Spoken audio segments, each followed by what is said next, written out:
The candidates of the presidential election of 1920 created speeches about affairs with other countries and the League of Nations, government involvement in a citizen's daily life, and a return to normal life after the war. The presidential candidates were Democrat James M. Cox and Republican Warren G. Harding. Harding advocated for little to no government involvement in citizens' lives and did not support joining the League of Nations. One of his biggest campaign slogans was a return to normalcy. Warren G. Harding.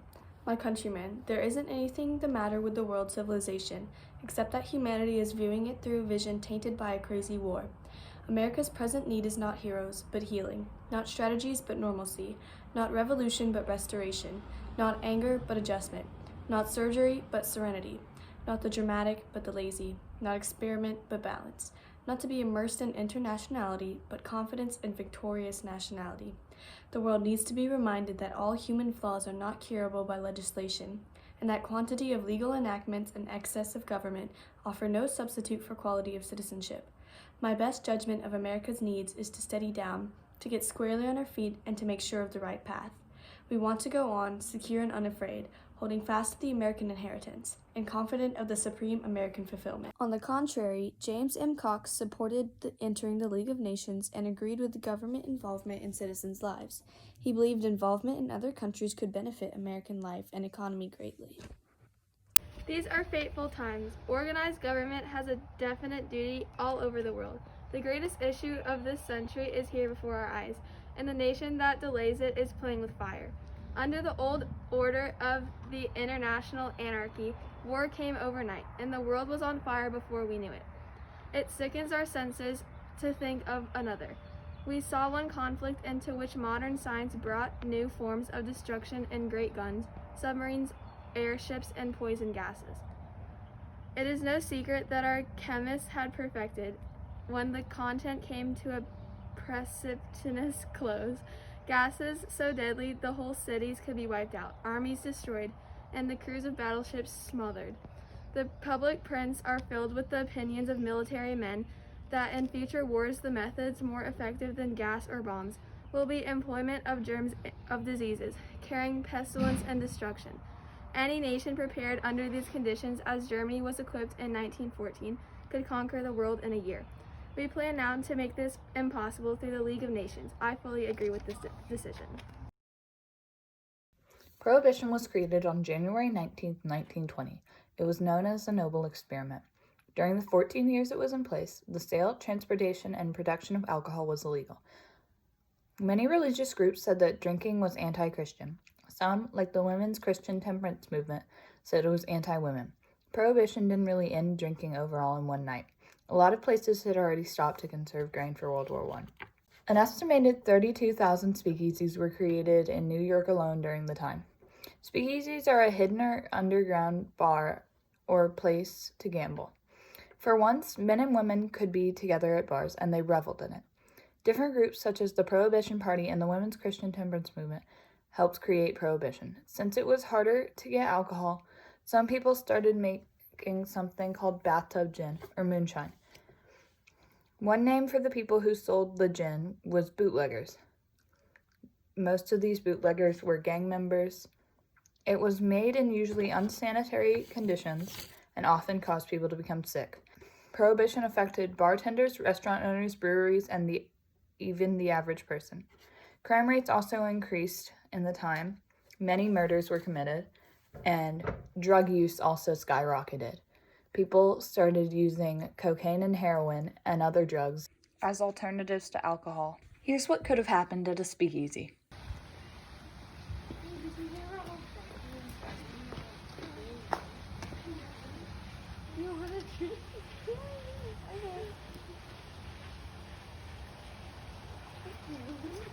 This is the police who is supplying your alcohol.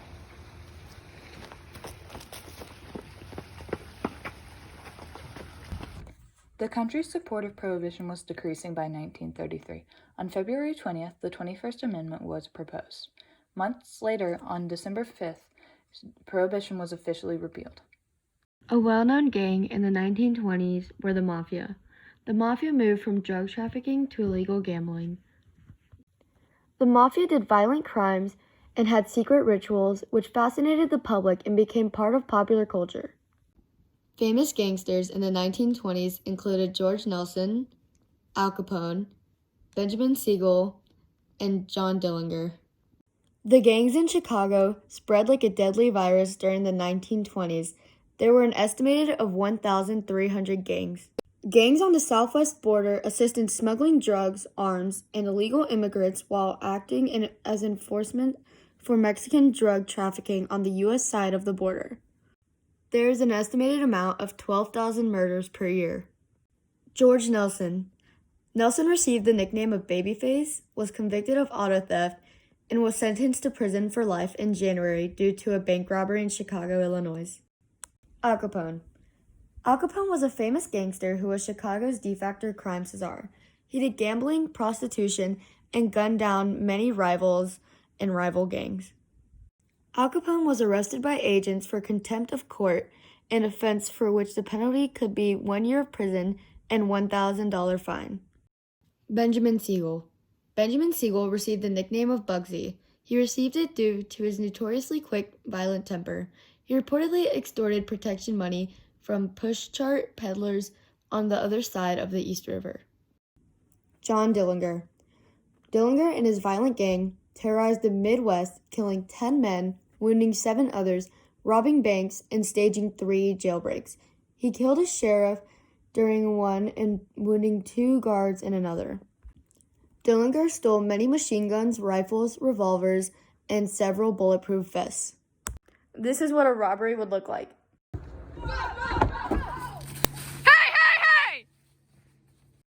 In 1920, women gained the right to vote.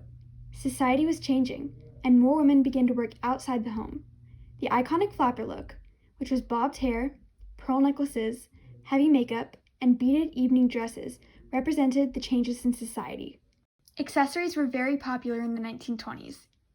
Trends such as the cloche hat, gloves to match the dress, sheer stockings, simple, elegant pearl necklaces, fur coats, and shoes would be slip-on, pumps, or one-strap heels.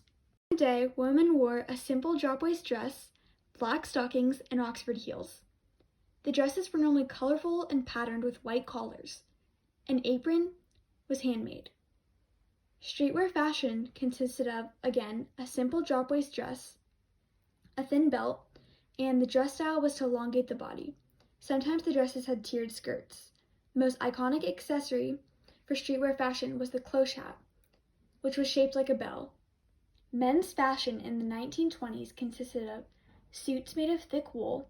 Suits' jackets had 3 buttons, and the patterns of these were normally plaid, windowpane, and pinstripes. Coats were long overcoats, and hats were the fedora and the newsboy cap. Some accessories were a bow tie, pocket watch, wristwatch, gloves, scarves, and cufflinks. The Roaring Twenties was an era of glamour, but also of social and cultural change. Fashion in this era also represented this. The iconic flapper dress, the drop-waist dress, cloche hats, pearls, beads, and much more represented 1920s fashion.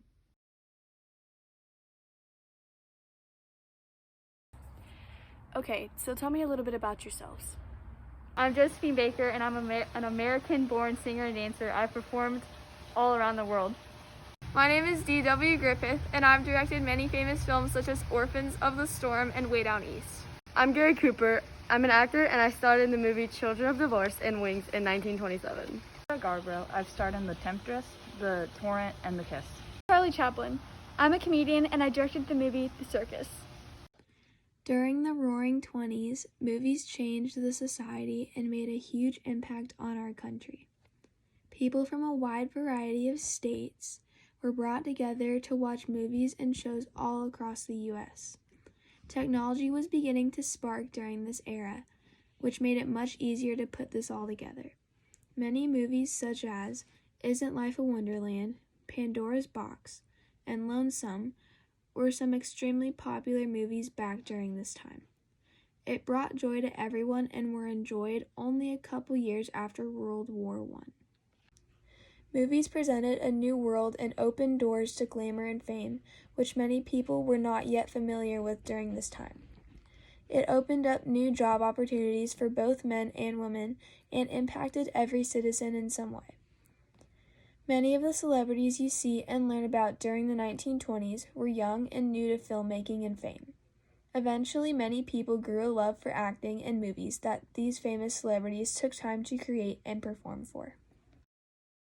Automobiles during the 1920s consisted of many major car manufacturers, such as Buick, Dodge, Chevrolet, and the most popular company, Ford. While many of the first cars were convertibles, the steel, rubber, and glass industries were growing as lower-cost vehicles made mass production possible. Henry Ford's assembly line increased efficiency and cut production costs. As more cars were being made, the government created highways, and the tax on gas helped solve the funding problem for building and maintaining roads. Road rules, signs, and traffic lights were placed in populated areas. Since many people could afford cars, they went on long drives away from the city, and breakdowns started becoming more popular. Long drives also helped thousands of restaurants and gas stations collect money from drivers. A few years later, car manufacturers put heaters in the cars to make the customers' rides more comfortable. Companies also wanted to interest women and started putting women on car magazines and increased the color options. Cars were missing important safety features such as seatbelts, airbags, and traction control. This led to a lot of deadly crashes. People would also speed a lot, so it led to collisions like this.